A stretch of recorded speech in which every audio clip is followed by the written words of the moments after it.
देखो मैं आपको एक एग्जांपल दिखा रहा हूँ बना हुआ, थोड़ा सा टाइम बचा रहा हूँ बेटा।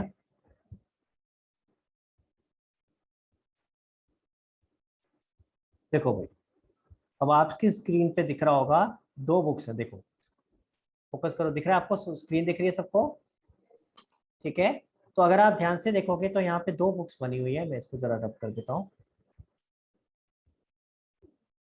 हाँ जी। तो दो बुक्स है, ऊपर देखो नाम क्या लिखा है, इन दी बुक्स ऑफ राहुल फर्नीचर। तो ये वाली बुक कौन सी हो गई बेटा? ये मेरी बुक है, यानी जो मैं मेंटेन कर रहा हूँ। तो इसको क्या बुलाएंगे? Cash book. तो मैंने यहाँ नीचे देखो लिखा हुआ भी है, इसको क्या बुलाएंगे? Cash book. समझ आ रही है मेरी बात? क्लियर हो रहा है सबको? ठीक है। इसी तरीके से दूसरी एक और नीचे बुक बनी हुई है। नीचे बुक किसकी बनी हुई है? In the books of Punjab national bank. मैंने अभी आईसीआईसीआई बैंक का एग्जांपल लिया था, इसी तरह से दूसरा बैंक हो सकता है कोई और, पंजाब नेशनल बैंक। तो इसकी बुक्स में इसी तरीके से ये भी एंट्रीज कर रहा होगा। ये मेरे अकाउंट में एंट्री कर रहा होगा राहुल फर्नीचर के नाम से। समझ आ रही है मेरी बात? क्लियर है? ठीक है। इसको क्या बुलाएंगे हम? पासबुक। पहले ये बात समझ आई? मैं जो बुक बना रहा हूँ, मैं जो अपने यहाँ पे बैंक का अकाउंट मेंटेन कर रहा हूँ, उसे हम बुला रहे हैं कैश बुक। और जो बैंक जो अपनी बुक्स में मेरा अकाउंट मेंटेन कर रहा है, उसे क्या बुला रहे हैं? पासबुक। क्लियर हो गया गाइस? चले आगे। अब जरा एक एग्जांपल लेके चलते हैं। हमने जब शुरू किया, मान लेते हैं उस समय बैलेंस बराबर था। तो अगर आप ध्यान से देखोगे तो मेरा यहाँ बैलेंस आ रहा है डेबिट में, और कॉरस्पॉन्डिंगली मैंने अभी समझाया था कि बैंक हमेशा उल्टा चलता है। तो बैंक का बैलेंस कहाँ आ रहा है? देखो क्रेडिट में, क्योंकि मेरे लिए तो बैंक एसेट है, लेकिन बैंक के लिए मैं क्या हूँ? लायबिलिटी। समझ आ रही है बात? क्लियर है ये वाली बात बेटा? मैं दोनों का अकाउंट दिखा रहा हूँ आपको कि अगर हम लेजर अकाउंट की बात करें तो मेरी बुक्स में उसका लेजर अकाउंट कैसा होगा, और उसकी बुक्स में मेरा लेजर अकाउंट कैसा होगा। क्लियर? तो हमेशा उल्टा दिखेगा आपको। देखो, तो मेरा बैलेंस, मैं कलर चेंज कर देता हूँ क्योंकि बहुत ही ज्यादा ब्राइट कलर लग रहा है। हाँ जी। तो अगर हम देखें, आई थिंक कुछ ड्रॉप हो रहा है बच्चे एक आध बार बार। जस्ट अ सेकेंड ना, ट्रैक का कनेक्शन का भी प्रॉब्लम है। चलो। हाँ जी। तो ध्यान देंगे गाइस। तो जैसे मेरी बुक्स में ओपनिंग बैलेंस आ रहा है कैश का, आई थिंक शगुन है, शगुन बार बार ड्रॉप। हाँ जी। तो जैसे मेरा ओपनिंग बैलेंस डेबिट में आ रहा है, बैंक के पास क्रेडिट में आ रहा है। ये बात समझ में आई सबको? क्लियर? तो आप जरा ध्यान से देखो, दोनों के लिए उल्टा चलेगा। मेरा रिसिप्ट का कॉलम डेबिट में है, और बैंक का रिसिप्ट का कॉलम देखो कहाँ है? क्रेडिट में है। समझ आ रहा है? बैंक के पास जब पैसे आएंगे तो वो मुझे क्रेडिट कर रहा होगा, मैं जब बैंक में पैसे जमा करूंगा तो मैं बैंक को डेबिट करूंगा। तो ये याद रखना, हमेशा उल्टा होगा, हमेशा उल्टा चलेगा बेटा। और मजे की बात यही है कि इसीलिए आप कभी अब पूछना, ये क्लास खत्म होने के बाद पापा मम्मी से पूछना, पापा मम्मी का जरा पासबुक दिखाना। तो हम तो अपने लिए बोलते हैं ना, बैंक का बैलेंस, डेबिट बैलेंस हमारे लिए फेवरेबल है, अच्छा है। बैंक का डेबिट बैलेंस है, यानी हमारे बैंक में इतने पैसे पड़े हैं। लेकिन वही चीज आप कॉरस्पॉन्डिंगली पासबुक में देखोगे तो उल्टा हो जाएगा। बैंक का पासबुक के अंदर मेरा क्रेडिट बैलेंस फेवरेबल हो जाएगा। लॉजिक समझ आ रहा है? उल्टा चलता है ना। तो वहां पे क्रेडिट बैलेंस रिप्रेजेंट्स कि मैंने बैंक में पैसे जमा कर रखे। लॉजिक समझ आएगा ये वाला? ये जरूरी है समझना, पहले बेसिक पॉइंट को समझो। ठीक है। तो अगर मैं अपनी बुक्स में बैंक को डेबिट करता हूँ, तो बैंक अपनी बुक्स में मुझे क्रेडिट करता है। तो अगर मैं बोलूँ मेरे पास बैंक का 2 लाख रुपए का डेबिट बैलेंस है, तो कॉरस्पॉन्डिंगली बैंक क्या बोल रहा होगा कि उसके पास मेरा 2 लाख रुपए का क्रेडिट बैलेंस है। तो पासबुक में क्रेडिट दिखाई दे रहा होगा। तो पासबुक का क्रेडिट अच्छा है हमारे लिए, पासबुक का क्रेडिट फेवरेबल है, यानी हमारे इतने पैसे बैंक में पड़े हैं। समझ आ रहा है मेरी बात? ठीक है। तो कैश बुक का डेबिट और पासबुक का क्रेडिट एक बराबर। क्लियर हुई बात? चल सकते हैं आगे? तो समझ नहीं आया भाई मेरे को, थम्स अप करके बताओ जल्दी से कि क्लियर हुआ कि नहीं। पक्का? चलो। तो देखो, ओपनिंग बैलेंस था मेरे पास 2,30,000, जहाँ आप देख रहे हो पासबुक में भी 2,30,000 है। मैं मान के चल रहा हूँ फॉर द टाइमिंग कि दोनों का बैलेंस सेम था। अब उसके बाद क्या हुआ बेटा? उसके बाद ट्रांजेक्शन देखते हैं। मान लेते हैं हमारे पास एक चेक आया, हमारे पास राम से चेक आया, वो चेक हमने यहाँ जमा करा दिया। देखो चेक जमा करेंगे तो हम अपनी बुक्स में क्या करेंगे? टू राम। यही होगा कि नहीं होगा? ईशा थी ना मेरी अकाउंटेंट, ईशा। हम क्या एंट्री करेंगे बेटा? कैश बुक में टू राम करेंगे ना, रिसिप्ट साइड पे आ जाएगा। यस। ठीक है। अब जब ये चेक बैंक में चेक क्लियर हो जाएगा तो बैंक भी क्या करेगा? हमारा अकाउंट को बढ़ाएगा। तो हम अपने अकाउंट को बढ़ा रहे थे, अपनी बुक्स में जब बढ़ा रहे थे तो क्या कर रहे थे? डेबिट। तो बैंक क्या करेगा, क्रेडिट करेगा। देखो बैंक ने यहाँ क्रेडिट कर दिया। आ रही है बात समझ में? क्लियर यहाँ तक? ठीक है, तो कॉरस्पॉन्डिंग दोनों ने एंट्री कर दी। अब आगे चलते हैं। इसी तरह से मान लेते हैं कि हमने एक और चेक जमा कराया 29 तारीख को रोहित का। हमारे पास रोहित से एक चेक आया हुआ था 50,000 रुपए का। अब वो जो 29 तारीख को चेक जमा कराया था वो अभी तक क्लियर नहीं हुआ। वो अभी तक क्लियर नहीं हुआ। भाई चेक क्लियर करने का प्रोसेस था ना, पहले मैं अपने बैंक में डालूंगा। ठीक है, मेरा बैंक कौन सा है, पीएनबी। मैं पीएनबी में डालूंगा चेक। फिर उसके बाद पीएनबी क्या करेगा, पीएनबी जिस वो बैंक का चेक था उस बैंक को कांटेक्ट करेगा। जैसे मान लो एक्सिस बैंक का था, तो पीएनबी एक्सिस बैंक को कांटेक्ट करेगा कि भैया देखो तुम्हारा एक चेक आया हुआ है मेरे पास रोहित का। ठीक है, उसको भेजेगा वो चेक और कहेगा कि ये चेक मैं आपको बेच रहा हूँ, आप इसके बदले मुझे इतने पैसे ट्रांसफर करो। जैसे ही आप मुझे ट्रांसफर करोगे 50,000 रुपए, तो मैं 50,000 रुपए बढ़ा दूंगा राहुल फर्नीचर के नाम। आई बात समझ में? तो this is the entire process. अब हुआ क्या, 29 तारीख को भेजा। अब भाई 2-3 दिन तो क्लियर होने में लगते हैं ना, भाई ये सारा प्रोसेस करने में टाइम लग जाता है। तो 30 तारीख तक अभी ये क्लियर नहीं हुआ, यानी मंथ एंड तक ये अभी क्लियर नहीं हुआ। पर मैं तो उसी समय एंट्री कर चुका हूँ कि नहीं? क्यों ईशा? भाई मैंने तो क्या करा था, जैसे ही चेक जमा कराया बैंक, जैसे ही चेक बैंक में जमा कराया, मैं तो बैंक को बढ़ा देता हूँ। मैं तो ये अज्यूम कर लेता हूँ कि हाँ भाई बैंक में पैसे आ गए। क्लियर? लेकिन एक्चुअली प्रैक्टिकली बैंक में तो पैसे कब आएंगे, जब ये पूरा क्लियरिंग का प्रोसेस खत्म हो जाए। ठीक है, क्लियर? तो यहाँ पे डिफरेंस आ जाएगा। मैंने तो डेबिट कर दिया, देखो ये ब्लू में हाईलाइटेड है ना, मैंने तो उसको डेबिट कर दिया बैंक को, लेकिन बैंक ने अभी तक इसको क्रेडिट नहीं किया है, क्योंकि बैंक के पास अभी तक एक्सिस बैंक से पैसे आए नहीं है, ये चेक क्लियर नहीं हुआ है। क्लियर हुई बात, समझ आया? ठीक है, इसी तरह से और एग्जांपल लेके चलते हैं। ये तो बात हो रही थी जो चेक मुझे मिल रहे हैं पार्टी से और मैं बैंक में जमा कर रहा हूँ। ऐसा भी तो हो सकता है ना, मैंने चेक काटा, मैंने किसी को चेक काट के दिया, मुझे किसी की पेमेंट करनी थी तो मैंने चेक काट के दे दिया। अब जैसे ही मैं चेक काटता हूँ मैं तो एंट्री कर देता हूँ अपने बुक्स में। मान लो मैंने शाम को दिया तो मैं तो शाम टू बैंक कर देता हूँ, क्या नहीं, इमीडिएटली बैंक को कम कर देता हूँ। पर क्या वो इमीडिएटली कम हो जाता है? Answer is no. Again same process होता है बेटा। क्या प्रोसेस होगा, शाम अपने बैंक में डालेगा, फिर उसका बैंक मेरे पीएनबी बैंक को कांटेक्ट करेगा, फिर पीएनबी बैंक जब ओके बोलेगा और पैसे ट्रांसफर करेगा तब जाकर के मेरे पैसे कटेंगे, तब तक तो पैसे रहेंगे। तो यहाँ ये डिफरेंसेस हो जाते हैं, ये रीजंस होते हैं डिफरेंसेस के। क्लियर, समझ आ रही है? और भी आएंगे रीजन, पर अभी तक दो रीजन मैंने आपको बताया। दो रीजन क्या थे, चेक डिपॉजिटेड इनटू बैंक, पहले वाला बता रहा हूँ रोहित वाला, cheque deposited into bank but not yet cleared. Cheque deposited into bank but not yet clear. दूसरा क्या है, cheque issued to Shyam, cheque issued किसको, हमने इशू किया किसी पार्टी को, बट नॉट येट क्लियर, अभी तक क्लियर नहीं हुआ। समझ आए मेरी बात? क्लियर? तो ये दोनों जगह डिफरेंस हो सकता है।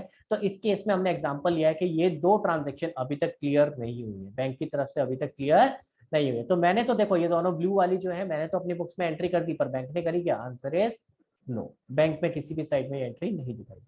अब इसी तरह से आगे चलते हैं। मान लेते हैं विवेक वाली जो एंट्री है, विवेक को हमने कुछ पेमेंट करी 1 लाख की, ये हमने 20 तारीख को करी थी, उसने चेक जमा कर दिया और वो क्लियर भी हो गया है। तो अगर क्लियर हो गया है तो बैंक ने भी कॉरस्पॉन्डिंगली अपोजिट साइड पे यानी डेबिट साइड पे इसकी एंट्री कर दी है। देखो समझ आ रहा है? क्लियर हो रहा है मेरी बात? इसी तरीके से हमने कुछ सैलरी पे करी थी तो सैलरी टू बैंक हो गया, और जिसको सैलरी दी थी, सैलरी का चेक दिया था, उसने भी जाकर के जमा कर दिया और वो भी क्लियर हो गया है, तो ये भी आ गया है। यहां तक क्लियर हुआ? यानी ये सारी एंट्रीज तो हमारी बैंक में क्लियर हो गई, सिर्फ दो को छोड़ के जो ब्लू में हाईलाइटेड है, रोहित और श्याम। समझ आ रहा है गाइस? अच्छा, कईयों के दिमाग में, किसी के दिमाग में आ सकता है डाउट, सर ये कैसे हो गया, श्याम वाली अभी तक एंट्री क्लियर नहीं हुई, वो तो 15 तारीख की थी, और विवेक वाली पहले हो गई, विवेक और सैलरी वाली। आ रहा है किसी के दिमाग में ये डाउट? आया? नहीं आया? चलो मैं डाल देता हूँ दिमाग में डाउट। हाँ, तो ऐसे कैसे हो सकता है, कोई बता सकता है ऐसे कैसे हो सकता है कि श्याम वाला अभी तक क्लियर नहीं हुआ और विवेक और सैलरी वाला अभी भी क्लियर हो गया? हाँ निशाद। सर जैसे कि विवेक का भी वही बैंक अकाउंट होगा जो हमारा था। हाँ, एक रीजन ये हो सकता है कि भाई सेम बैंक अकाउंट हो तो फट से जल्दी से क्लियर हो जाता है, फिर टाइम कम लगता है। एक रीजन हो सकता है, बिल्कुल हो सकता है। बट 15 सर तारीख से, एक सेकंड, 15 तारीख से लेके 30 तारीख हो गई है यार, इतना टाइम तो कोई भी बैंक नहीं लगा था। सोचो, अगर कोई और भी बैंक हो तो भी इतना टाइम नहीं लगाएगा। स्निग्धा। सर सर क्या पता पोस्ट डेटेड चेक हो। हाँ बेटा, पोस्ट डेटेड होगा तो मैं एंट्री नहीं करूंगा, सॉरी।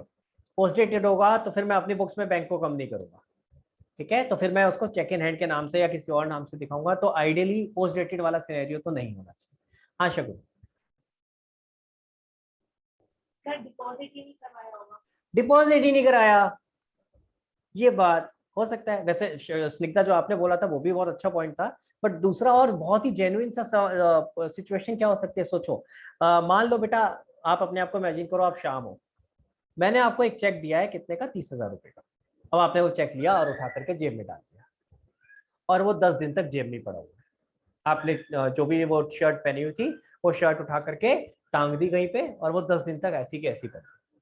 फिर 11वें दिन याद है, अबे ये क्या हो गया, ये तो चेक जमा ही नहीं कराया, पैसे क्यों नहीं आए मेरे अकाउंट में, तो चेक जमा ही नहीं कराया। तो जमा कराओगे तभी तो प्रोसेस शुरू होगा ना भाई, ठीक है। तो ऐसा हो सकता है कि पुराने चेक अभी तक क्लियर नहीं हो और बाद वाले हो गए, ऐसा हो सकता है। तो इससे ये मत सोचना ये कैसे हो सकता है, ठीक है। क्लियर हुआ गाइस, सबको क्लियर है यहाँ तक पॉइंट? 100%। ओके, आगे चलते। अब क्योंकि अब ये देख रहे हो, अब दोनों का अगर हम बैलेंस देखें तो मेरे हिसाब से बैलेंस कितना आ रहा है, मैंने जब ये डेबिट क्रेडिट का बैलेंस करके निकाला तो 60,000 येलो में हाईलाइटेड है ना, और बैंक में बैलेंस कितना आ रहा है, यानी पासबुक में, पासबुक के हिसाब से बैलेंस कितना है, 40,000। तो ऐसे ही डिफरेंसेस आ सकते हैं, देयर कैन बी और भी रीजंस हो सकते हैं, अभी तो फिलहाल 2 रीजन देखे, ऐसे there can be multiple reasons जिनकी वजह से जो कैश बुक का बैलेंस है और जो पासबुक का बैलेंस है दोनों में डिफरेंस हो सकता है। तो जो हम डिफरेंस को रिकंसाइल कर रहे हैं, जो हम रिकंसाइल कर रहे हैं और उसके लिए जो स्टेटमेंट बनाएंगे उसको बोलते हैं बैंक रिकंसिलिएशन स्टेटमेंट। तो स्निग्धा बेटा, जरूरी नहीं है कि हमने गलती करी हो, ठीक है, गलती भी हो सकती है, that can be one of the reasons, but जरूरी नहीं। अब यहाँ कोई गलती नहीं करी है, हमने अपने हिसाब से अकाउंटिंग ठीक करी है, ईशा ने बिल्कुल सही करी है अकाउंटिंग। भाई जैसे ही हमने चेक जमा कराया हम तो डेबिट कर देते हैं, अकाउंटिंग तो यही बोलती है भाई, ठीक है। तो ईशा ने बिल्कुल सही करा। इसी तरह जैसे ही चेक इशू किया, ईशा ने उसको आप क्या उसको एंटर कर दिया। लेकिन ये दोनों की दोनों चीजें बैंक में तभी रिफ्लेक्ट होंगी जब दोनों चेक क्लियर हो जाएंगे, ठीक है। तो हम ना हमारी गलती है ना बैंक की गलती है, दोनों के अपने अपने प्रोसेसेस है, अपना अपना सिस्टम है, उसके हिसाब से ये डिफरेंस आ रहा है। क्लियर हो गया गाइस, समझ आया? तो सबसे पहली चीज दिमाग में ये रखना बेटा, ये एक थोड़ा सा मिसकंसेप्शन होता है कहीं ना कहीं कि बैंक रिकंसिलिएशन स्टेटमेंट में हम गलतियां ठीक कर रहे हैं। ध्यान से सुनना मैं क्या कह रहा हूँ, ये एक मिसकंसेप्शन होता है क्या कि हम बैंक रिकंसिलिएशन स्टेटमेंट में गलतियां ठीक कर रहे हैं। पहली बात तो सिर्फ गलतियों की बात नहीं है, डिफरेंस किसी भी रीजन से हो सकता है, गलतियां नहीं, जरूरी नहीं है कि गलती ही हो, पहली चीज। और दूसरी दूसरी और खास इंपॉर्टेंट बात, हम कोई गलती ठीक नहीं कर रहे हैं भैया, हम अभी सिर्फ डिफरेंसेस आइडेंटिफाई कर रहे हैं, हम सिर्फ डिफरेंस आइडेंटिफाई कर रहे हैं कि भैया दोनों में ये रीजन क्या है, किस रीजन की वजह से, किस रीजन की वजह से ये डिफरेंस आ रहा है। समझ आई मेरी बात? क्लियर? तो बैंक रिकंसिलिएशन सिर्फ क्या दिखाता है, it shows the reasons why there is a difference between balance as per cash book and balance as per passbook. यहाँ अभी कोई करेक्शन या हमने कोई एंट्री पास नहीं करी है, ये सिर्फ एक स्टेटमेंट है जो दोनों डिफरेंसेस को रिकंसाइल करके बताती है। समझ आ रहा है मेरी बात? फिर से रिपीट कर रहा हूं, बैंक नाम से ही आ रहा है, नाम सुनो, बैंक रिकंसिलिएशन स्टेटमेंट क्या बोलता है, इसका मतलब आप जो बैलेंस एज पर बैंक है और जो balance as per cash book है उन दोनों को रिकंसाइल कर रहे हो, ठीक है, उन दोनों को मैच कर रहे हो कि भैया किन रीजंस की वजह से ये डिफरेंस आ रहा है, सिर्फ रीजन आइडेंटिफाई कर रहे हैं, नथिंग मोर देन दैट। हमने कोई एंट्री नहीं करी है बैंक रिकंसिलिएशन स्टेटमेंट में। समझ आ रहा है? बैंक रिकंसिलिएशन स्टेटमेंट सिर्फ एक स्टेटमेंट है जो बताता है कि क्या रीजन है जिनकी वजह से बैंक का बैलेंस 60,000 था और तुम्हारा 40,000, वो जो 20,000 का फर्क है वो क्यों है। ये बार बार बोल रहा हूँ क्योंकि कई बच्चों के दिमाग में होता है कि हमने कुछ एंट्री करी है, एंट्री कोई नहीं करी बैंक रिकंसिलिएशन स्टेटमेंट, सिर्फ रीजन आइडेंटिफाई करे। क्लियर है गाइस, सबको समझ आई ये बात? ठीक है, हाँ जी, प्लीज मुझे थम्स अप करके बताओ एक बार जल्दी से कि आपको क्लियर है कि नहीं।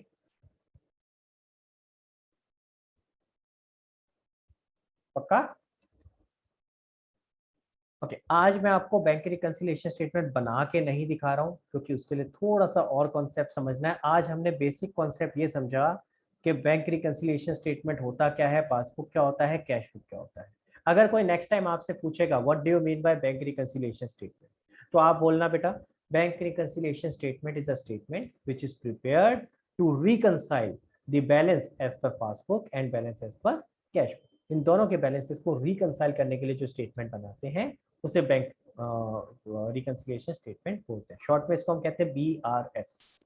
ठीक है, अगेन क्योंकि हम यहाँ कोई एंट्री नहीं कर रहे हैं, ये तो सिर्फ एक स्टेटमेंट बना रहे हैं अपनी रिकंसिलिएशन के लिए, इसीलिए ये हमारे अकाउंटिंग प्रोसेस का पार्ट नहीं है। अगर आप देखो अकाउंटिंग प्रोसेस तो क्या था, रिकॉर्डिंग, यानी सबसे पहले जर्नल बनाया, जर्नल के बाद लेजर, लेजर के बाद ट्रायल बैलेंस, ट्रायल बैलेंस के बाद फाइनेंशियल स्टेटमेंट। कहाँ आया बैंक रिकंसिलिएशन स्टेटमेंट? कहीं नहीं आया, क्योंकि अकाउंटिंग प्रोसेस का पार्ट नहीं है। ये तो हम अपने आपस में, हम जो बैंक का बैलेंस है उसको अपने बैलेंस के साथ रिकंसिलिएशन करने के लिए एक सिर्फ स्टेटमेंट बना रहे हैं, ये प्रोसेस में कहीं नहीं है। क्लियर हुआ बात, समझ आई? हाँ जी, अब पहले डाउट्स ले लेते हैं। निशाद बताओ बेटा क्या डाउट है? सर जैसे हमने इसमें एंट्री करी है कैश बुक में बाय सैलरी अकाउंट, तो हम जब सैलरी पे कर रहे हैं तो हमने ये करी है, लेकिन बैंक ने जो करी है, जो पासबुक में एंट्री हुई है, वो टू सैलरी की होगा, मतलब जिसके हाँ नाम अकाउंट आएगा, में। हाँ बेटा नाम आएगा, उसका नाम आएगा। मतलब यहाँ तो एक्चुअली टू सैलरी नहीं आना चाहिए, यहाँ ये मैंने सिर्फ समझाने के लिए दिखा दिया था। आपकी बात ठीक है, बैंक तो क्या करेगा बेटा, या तो पैसे आ रहे होंगे या पैसे जा रहे होंगे, तो वो तो उसका नाम लिखेगा पार्टी का और किसको पैसे जा रहे हैं वो आ जाएगा। बिल्कुल ठीक है, आप जो सोच रहे हो गलत नहीं है, वो ये सिर्फ समझाने के लिए था कि कॉरस्पॉन्डिंग जो भी एंट्री मैं डेबिट में कर रहा हूँ वो कॉरस्पॉन्डिंग कैश बुक पासबुक में क्रेडिट में आ रही होगी, और जो एंट्री मैं क्रेडिट में कर रहा हूँ अपनी कैश बुक में वो पासबुक में डेबिट में आ रही होगी। बात समझ में आई? इस बात को याद रखना, ये इंपॉर्टेंट पॉइंट है बेटा। ठीक है, कि हम उल्टा चलते हैं, दोनों उल्टा चलते हैं। ठीक है, पासबुक का बैलेंस और कैश बुक का बैलेंस उल्टा चलता है। मेरे लिए अगर डेबिट बैलेंस कैश बुक का फेवरेबल है तो पासबुक का कौन सा बैलेंस फेवरेबल होगा? Credit balance. क्लियर, इस बात को याद रखना। गाइस एक बार इसकी फोटो खींच लो, और इसके अलावा मैंने अभी आपको पीछे वहां देखता हूँ वहां क्या लिखा है, उसकी भी फोटो खींच लेना। हाँ निशाद बोलो बेटा। तो सर जब अगर जैसे क्वेश्चन आएगा तो उस पे हमें टू सैलरी लिखना होगा अरे या ये नहीं टू आएगा एंट्री? बनाने के लिए, इनमें ये तो सिर्फ समझाने के लिए बता रहा हूँ ना, आपके पास ये कोई पासबुक बनाने के लिए थोड़ी ना आएगी, हम बैंक के तरफ से थोड़ी ना काम कर रहे हैं। हमें रिकंसिलिएशन आएगा, तो रिकंसिलिएशन स्टेटमेंट कैसे आएगी वो सीखेंगे, चिंता मत करो। ये तो सिर्फ अभी समझाने के लिए बना के दिखा रहा हूँ, ताकि आपके दिमाग में ये कहीं ना कहीं इंप्रेशन क्रिएट हो कि बैंक जो बुक्स बनाता है वो हमारी बुक से उल्टी चलती है। ये बात दिमाग में फिट होनी चाहिए। अगर मैं डेबिट करूंगा तो बैंक क्रेडिट करेगा, अगर मैं क्रेडिट करूंगा तो बैंक डेबिट करेगा, ये क्लियर रखना है बस। ठीक है, चले आगे। ओके, इसकी फोटो खींच ली बेटा, आगे चलते हैं जरा। मैं आपको जो अभी हमने किया था वो भी दिखा देता हूँ। आप इसकी फोटो खींचना चाहो तो ये भी खींच सकते हो। Again this is again to show that both the accounts are going parallel. ठीक है, तो अगर मैं डेबिट करूंगा तो वो क्रेडिट करेगा, मैं क्रेडिट करूंगा तो वो डेबिट करेगा। क्लियर है गाइस? ठीक है, लॉजिक समझ आया? बैंक रिकंसिलिएशन का ऑब्जेक्टिव समझ आया? ऑब्जेक्टिव है दोनों के डिफरेंसेस को फाइंड आउट करना। फिर से मैं रिपीट कर रहा हूँ, कोई गलतियां सुधार नहीं रहे हैं, कोई गलतियां करेक्शन नहीं कर रहे हैं, हम क्या कर रहे हैं, दोनों के बीच में जो भी डिफरेंसेस है, जिस भी रीजन से डिफरेंस है, वो डिफरेंसेस को आइडेंटिफाई करें। ठीक है, क्लियर होगा? चलो, तो आप ये क्लास, आज की क्लास यही खत्म करते हैं। नेक्स्ट क्लास में मैं आपको बैंक रिकंसिलिएशन स्टेटमेंट के रीजंस बताऊंगा कि किन किन रीजंस की वजह से, किन किन रीजंस की वजह से डिफरेंसेस हो सकते हैं, और फिर उसके बाद सीखेंगे कि बैंक रिकंसिलिएशन स्टेटमेंट बनाते कैसे। क्लियर? बट मैं चाहूंगा कि आज ना एक बार पासबुक जरूर देख लेना, पापा मम्मी से बोल करके कि भैया अगर जिन्होंने नहीं देखी है ना, जरा एक पासबुक पासबुक कर रहे थे, पता नहीं सर क्या होती है पासबुक, तो जरा दिखाना क्या होती है। और वहां देखना कि जहां डिपॉजिट हो रहा होगा ना कुछ भी, तो वो क्रेडिट कर रहा होगा बैंक आपको, अपने कॉलम में क्रेडिट में दिखा रहा होगा। ठीक है, पासबुक के अंदर। और जहां भी बैंक से पैसे निकल रहे होंगे तो वो डेबिट में दिखा रहा होगा, उल्टा चल रहा होगा। ठीक है, क्लियर है गाइस? चलो, तो आज की क्लास यही खत्म करते हैं। प्लीज नेक्स्ट क्लास तक आपका अभी भी वही होमवर्क है, मैंने आपको क्या होमवर्क दिया था उसको खत्म करके रखना बेटा, प्लीज उसको खत्म करके रखना। ठीक है, चलो, okay guys, bye bye bye everyone.